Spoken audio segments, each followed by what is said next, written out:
What's up, guys? I wanted to make this separate video because I didn't really get much time to talk about the educational aspect of this whole piano to GC challenge, but there clearly is a lot to learn from it by the fact that I actually did it.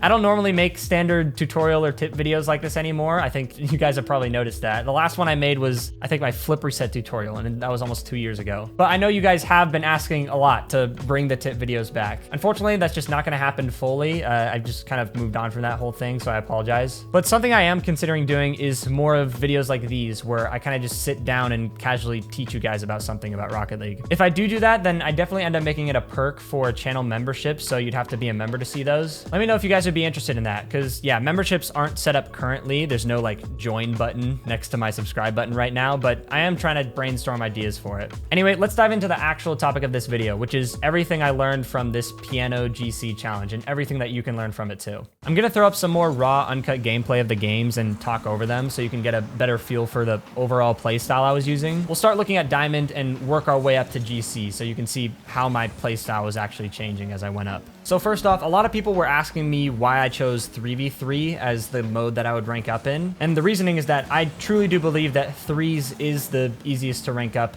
if you have no mechanics. And the reason for that is because if you don't have mechanics, you could just rotate around your team properly. There's less reliance on you to do something good and like outplay people as much as there is to just be in the right position at the right time. So this game here was Diamond 3, and the big thing I was trying to keep in mind was that chances are these guys are gonna cut me off a bunch. I mean, they're only Diamond. So I need to be hyper aware of when I think they're about to do so. And if they are, I just need to play extra patient and allow them to cut me off. That's the thing, is when your teammates are cutting you off, the best decision that you can make in response to that is letting them do it.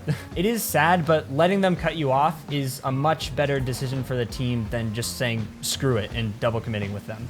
And because of that, in a lot of these games, even at Diamond, I had the least amount of points on the team. For example, this game we're watching now, we are 2 minutes in and I have a total of 6 points. That's 3 ball touches in the whole 2 minutes. It sounds like I'm just a horrible teammate, but obviously you've been watching. If anything, the opposite is true. I'm like the savior of the team by playing smart and filling whatever role ends up needing to be filled. So basically my point is, just because you have low points at this rank, it doesn't necessarily mean that you're playing bad or not doing enough for the team. If you're chasing constantly and have low points, then yeah, you're playing bad. Like, you should be getting points if you're just chasing. But if you're just doing your job and filling your role, then sometimes that'll mean playing a dedicated third, like it does in this game, because my teammates are cutting me off a bunch. But in other games, it'll mean the opposite. It might mean you're playing way upfield more because your teammates are the ones that are playing patient. That's why some games at this rank, I would be the total carry with like all the points on the team, and then others, I'd end the game with like 110 points. My point total all depends on the type of teammates that I get. In the video, I mentioned that on day 1, I literally went 12 and 10 in Diamond, which isn't good at all. Obviously, I still went up in rank because I was doing my job, but that's the thing about this strategy is when you exclusively play your role and just let your teammates do all the work on offense, which is how most of these games turned out, it puts a huge reliance on your teammates to do their job as well. Since you're not spending any time on offense, you better hope that your team is actually scoring goals. So a lot of my losses, especially on day 1, were literally just because we didn't score. You have to score at least 1 to win. The solution to this issue would normally just be to look for those openings and try to score them yourself with your mechanics. But obviously, I didn't have that choice. I was way less mechanical than everyone else. You at Diamond probably do have that choice, since chances are you're way more mechanical than I was right here. But regardless, you're going to rank up in the long term as long as you just do your job, as I did as well on day 1. I still went up 40 MMR. It just wasn't as good as I was hoping. In this game, fortunately, my team did end up scoring after a while, which is good. And from then on, we just held it down by, again, me just playing my role, you know, just like working with my teammates, forcing for them, only pushing up if they're clearly in a comfortable position behind me. The usual stuff you probably could have drawn conclusions from yourself just by watching. And by the way, almost 4 minutes into this game, I still only had a total of 12 points. It really didn't change as the game went on. I just thought that was funny how drastically different the stats were compared to the true story of who the real MVP was of this game.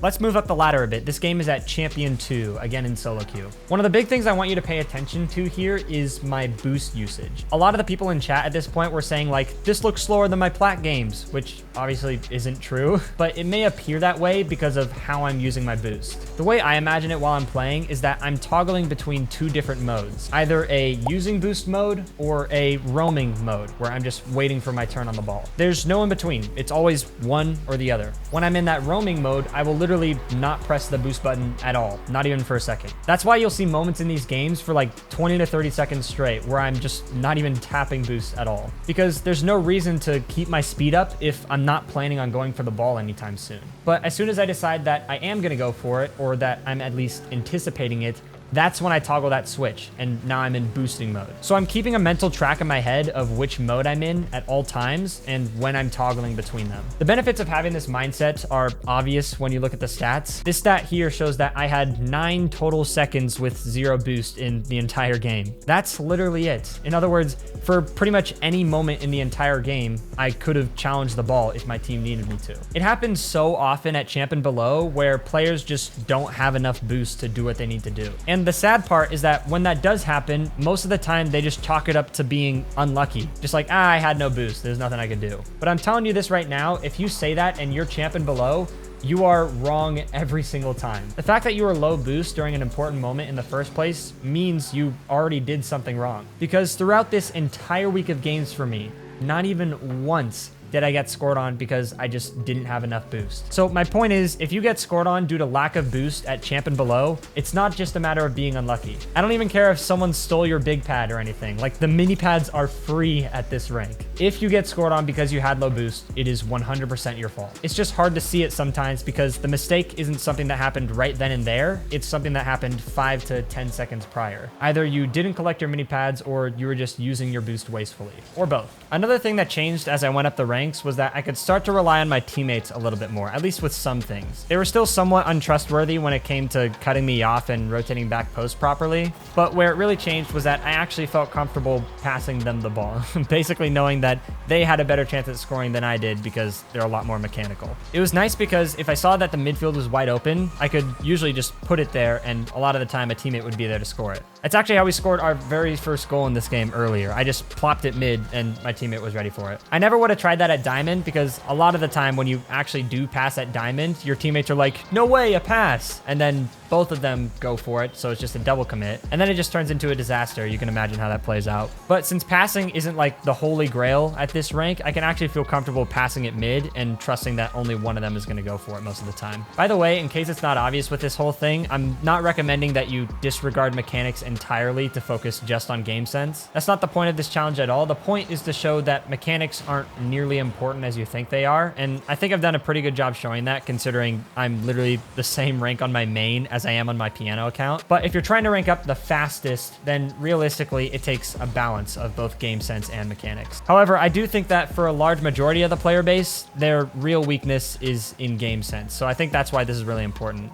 This will be the last game that we look at. This is at Champion 3 as I was approaching GC again in solo queue. The stats are the same story. Again, I had 0 boost for only 10 seconds total in this game, so still good boost management. But as you're watching, you'll start to notice where my lack in mechanics really starts to get me in bad spots. At GC level, the game starts to change from just capitalizing on mistakes to actually outplaying your opponents and reading those outplays. So especially at the start here, you'll notice we're in some pretty uncomfortable spots on defense. But what you'll also notice is that we don't get scored on for it. Despite me looking lost in certain moments just because I can't work myself out of those bad spots mechanically, we still end up fine and don't give up any goals. There's definitely a bit of luck to it, but there's also a very specific reason for that. The thing is, the worst thing you can do for your team at this level is go for something and miss. When you attempt some sort of play on the ball at this level, your team is often going to assume that you know what you're doing. I mean, we're in like the top 1% at this point. So when you happen to miss, it's that much more detrimental because 1, your team was counting on you more than normal, and 2, the opponents are a lot better at punishing those mistakes. So So it's like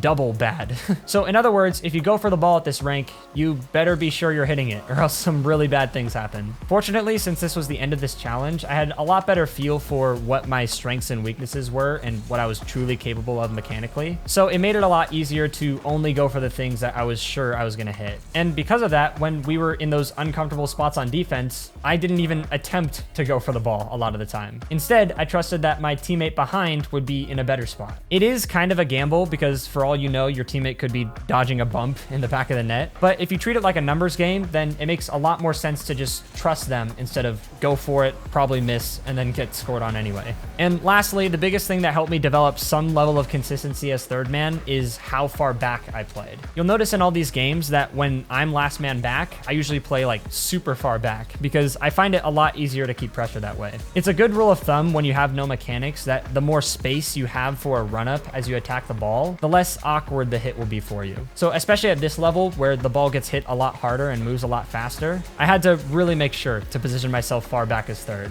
And to finish it off and force the forfeit from the opponents, you can see in this play, I play really far back instead of just right underneath it, which gives me a ton of space to line up this shot exactly how I want it. And with that much space to run up, even I can put on some shots with power sometimes. So that is how I got Grand Champion on piano. Obviously, there's a lot more smaller details that I didn't go over, but these are the main ideas that I think made this whole thing possible. If you want to look over these replays for yourself, I'll leave a link in the description to the ballchasing.com replay files. I'll just throw a bunch of them in there. And again, let me know if you think this would be a cool idea to do this sort of video more often, but for channel memberships. If you want to support me, the best way you can do so is by subscribing with notifications and watching my videos soon after I upload them, so I'd really appreciate that. But yeah, I just thought this video would help you guys out, so hope it did, and I hope you have a fantastic day.